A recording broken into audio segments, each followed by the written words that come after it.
Hi, Kelly. Hey, Raj. What are Mayakosha?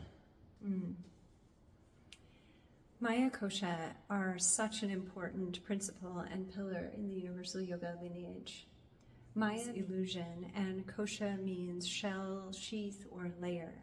And essentially what the Mayakosha are the layers of our being. And in Hinduism, there are 5 layers known as the Pancha Mayakosha, the 5 Mayakosha.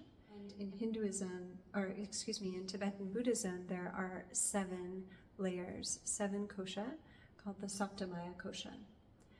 The 5 Hindu Mayakosha begin with the Annamaya kosha, which is the physical body.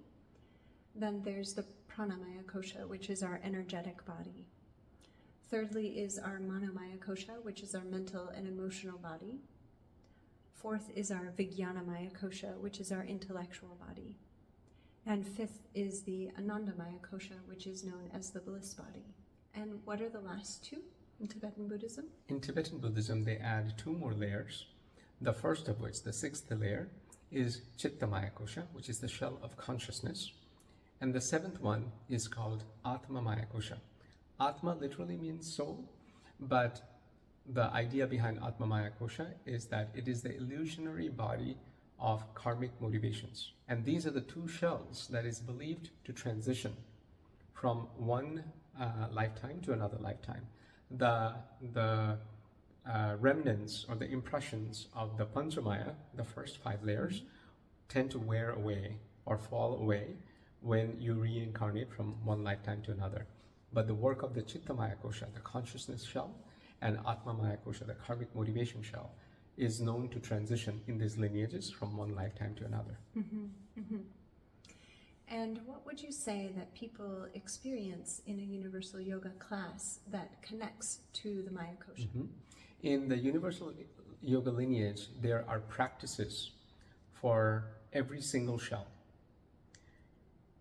Because the idea is, as long as you have fluctuations among the shells, then you are not balanced.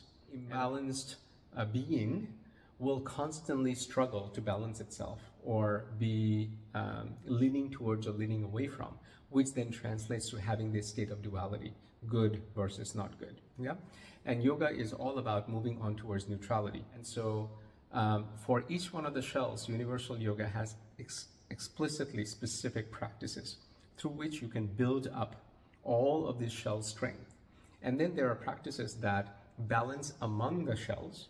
And finally, through internal practices, there are such work that we do, as a result of which it balances among the cells within us and outside, within nature and within other sentient beings.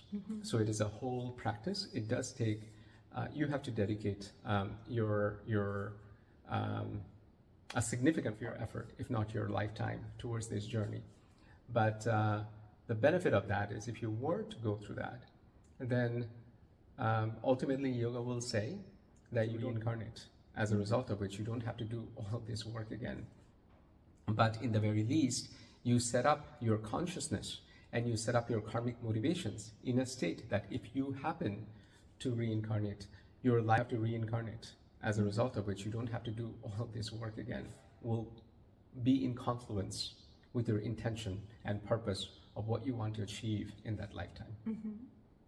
And where can people learn more about the Pancha Mayakosha and the Sapta Mayakosha? Well, Universal Yoga holds the pillar to that. Of all of the lineages that I am aware of, we certainly talk about it in every lineage, every classical lineage at least, but practically speaking, there isn't. So I encourage people to dig into the Universal Yoga lineage a little bit more. And of course, at Yoga for Life, we teach through teacher trainings and internal practices as well as external practices about all of this. So check us out. Yeah. Join our teacher training starting this September 4th, and we'll take a deep dive into things like the Mayakosha. We hope to see you soon. Namaste. Namaste.